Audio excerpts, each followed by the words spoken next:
Vamos a hablar del jesuita Fouquet y del letrado chino. Es una historia estupenda, verdaderamente. Allá por el siglo XVIII se produjeron muchos intentos de evangelización de la China, especialmente a instancias de los jesuitas. Aquí hemos contado muchas historias de jesuitas que iban a la China y trataban de evangelizar a los chinos, y después siempre sucedía algo que venía a echar por tierra sus planes. Esta es la historia que para mí es la más extraña de todas. Estamos en el año 1728. El jesuita llamado Fouquet regresó a Francia desde China. Había vivido allí 20 años. 20 años y meta evangelizar chinos.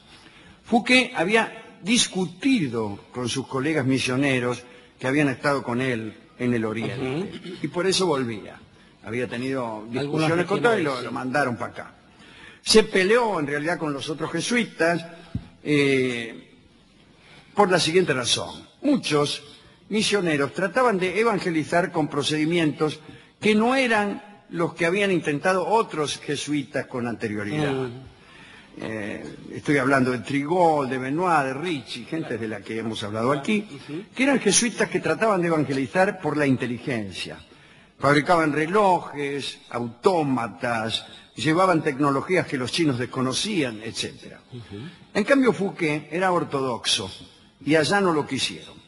Y se peleó con los jesuitas que estaban en la China, dele construir autómatas. Y este muchacho iba con la ortodoxia.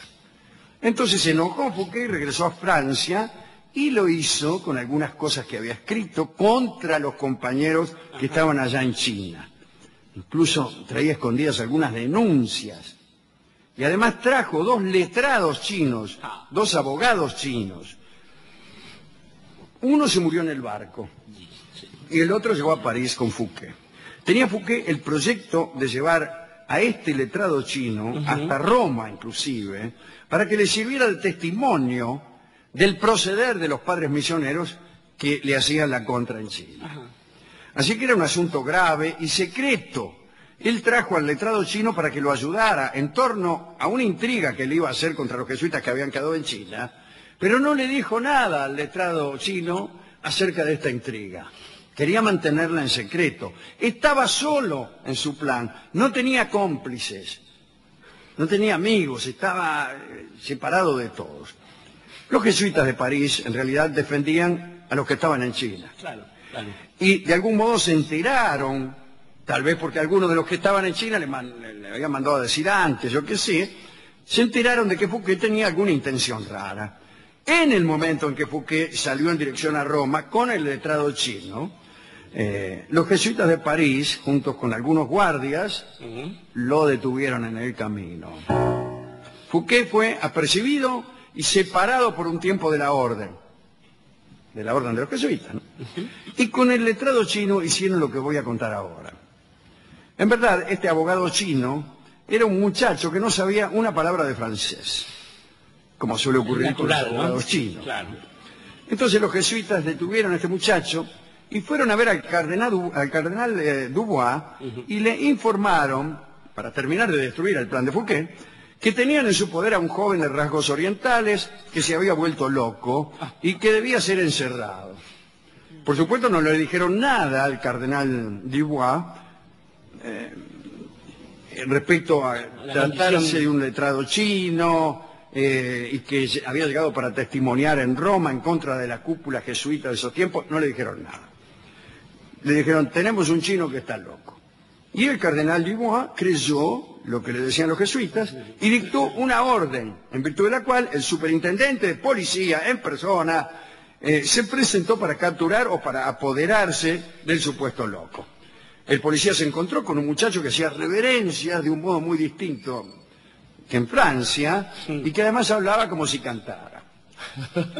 Por supuesto el policía no sabía nada de las costumbres chinas y menos sabía que este hombre había llegado pocos días antes al país, etc.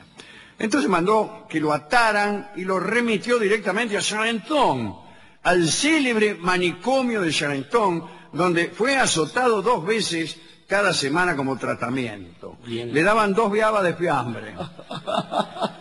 Cuenta, cuenta el cronista que el letrado chino no podía comprender el extraño modo que tenían en Francia de recibir a los extranjeros. Solo había pasado unos pocos días en Francia y sus costumbres le habían parecido un poco extrañas. El caso es que este muchacho pasó 2 años a pan y agua entre los locos y con los padres correctores. Al cabo de estos 2 años cambió el ministro y fue nombrado otro superintendente de policía. Y un día este nuevo funcionario comenzó a recorrer las cárceles e hizo una visita a los locos de Charenton, famosos desde luego entre los admiradores que hay en esta sala del Marqués de Sade y también entre la gente del teatro. Bueno, el tipo habló con todos, preguntó si se estaba por ir, preguntó, che, ¿queda algún loco por visitar? Le dijeron que en realidad quedaba uno, un chino, acerca de que nadie sabía nada. Pero un jesuita que acompañaba al funcionario, temiendo que viniese a saberse cuáles eran los motivos del encierro del chino, le dijo que la locura de ese hombre era profunda, por lo que resultaba conveniente dejarlo en su celda, porque era un loco medio peligroso. Pero el superintendente insistió, y ahí sí, lo sacaron al letrado chino, que inmediatamente corrió a abrazar al funcionario y a llorarle. Bueno, el jefe de policía ordenó que le enviaran a Charenton a los intérpretes del rey para que se interrogara a ese muchacho. Vinieron los intérpretes, le hablaron en español, en inglés, en griego, en latín, y el letrado chino respondía siempre, cantón, cantón. Y el jesuita aseguraba que estaba poseído. Como bien sabemos que ocurre con todos los que dicen cantón, cantón. Ahora, el superintendente, que había oído decir que había una provincia de la China que se llamaba Cantón, sospechó que el loco provenía de esa provincia y sospechó también que no estaba tan loco. Y obligó a punta de espada a uno de los intérpretes de las misiones extranjeras que entendía algo del idioma chino, que tradujera estas palabras sin error. Y se descubrió la verdad. El superintendente no sabía qué hacer, el jesuita no sabía qué decir, el asunto desató un escándalo que llegó hasta Luis XV, y muy preocupado el rey mandó a que le entregaran al chino mucha ropa y una enorme suma de dinero. Y más tarde lo devolvieron con honores a su patria. Dice Voltaire que eso fue un gran error. Cito a Voltaire. Hubiera sido más político retenerlo y tratarlo bien que enviarlo a la China para que esa nación se formara una pésima opinión de los franceses. Y eso fue lo que ocurrió. El tipo fue allá y contó lo que le había pasado, imagínense. Y aquella intriga de los jesuitas para ocultar un testigo no terminó nada bien para Francia. Los pocos jesuitas que quedaban en la China fueron expulsados a patadas. Se prohibió por espacio de 20 años que los mercaderes franceses comerciaran en China. Así que se estropeó desde el comienzo el comercio de Francia con China. Además, aunque no fue el motivo determinante, este episodio ayudó a que pocos años más tarde, en 1762, la orden jesuítica fuera suprimida en Francia. Bueno, por esos tiempos ocurrió en todas partes. ¿No? Fue acusada de acreditarse demasiado poder y demasiada intriga. Esta es la historia, esta del pobre chino, del que ni siquiera se sabe su nombre. No sabemos cómo se llamaba el letrado chino. No lo reveló Fouquet, el jesuita. Tampoco los intérpretes del superintendente o de las misiones extranjeras tuvieron esa prolijidad. Así que después de tantos años le seguimos llamando el letrado chino. Qué cosa, ¿eh? Tuvo una importancia impresionante para la Francia de aquellos años, pero no sabemos su nombre. Me gusta esta idea de una persona importantísima cuyo nombre no se conoce. Bueno, ¿a quién quiere dedicar nuestros agasajos de hoy? Estaba pensando, Alejandro, primero en un club, para llamarlo de algún modo, en el sentido de reunión de hombres con un propósito común, como fue la Compañía de Jesús, cuyo lema era ad maiorem Dei gloriam, para mayor gloria de Dios, que sí, si bien es cierto que motivó la paranoia de tanta gente a lo largo de tantos años, nos ha dado también quizás lo mejor de la educación, curiosamente no religiosa, que hemos tenido, por ejemplo, en la Argentina. No solamente colegios como El Salvador, sino el mío propio, el Nacional de Buenos Aires, el Montserrat, son colegios que han bebido de lo mejor de los jesuitas, que era la desconfianza. Se decía que eran los ojos de Dios, los oídos de Dios, y sobre todo, esta idea es linda, el cerebro de Dios sobre la tierra. La idea de Dios es discutible. La idea de que Dios tenga un cerebro me gusta para estos muchachos. Sí. Para los jesuitas malos, entonces, por un lado. Pero estaba pensando también... En principio parecía que la compañía iba a ser únicamente combativa. Claro, era una orden de soldados. Una organización militar. Castrense, más bien. De hecho, el prior de la orden siempre se llamó general. Sí, sí, ¿no? Claro.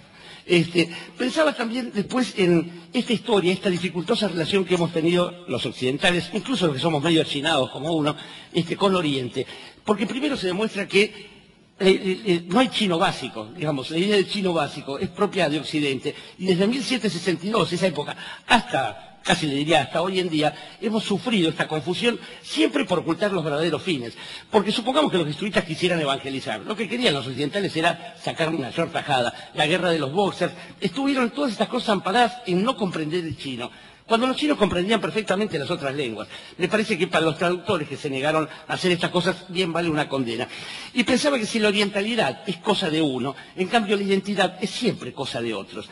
Quiero decir, aquello que uno es, en realidad no cabe tanto en uno como en la mirada del otro. Entonces, también es un poco cruel que digamos, nunca hemos sabido el nombre de ese chino. Claro, nosotros no lo sabemos. En China quizá es un héroe nacional. Por ejemplo, y habiendo tanta gente con el mismo nombre, quizás ni siquiera importe cómo se llama. Claro. Pero sí su función. Y casi todo el mundo llama Li en la China. Claro, sí. Pero esto me parece que ni siquiera es cierto. No, en Corea. Forma parte de este enorme esfuerzo que hace Occidente para no comprender los chinos.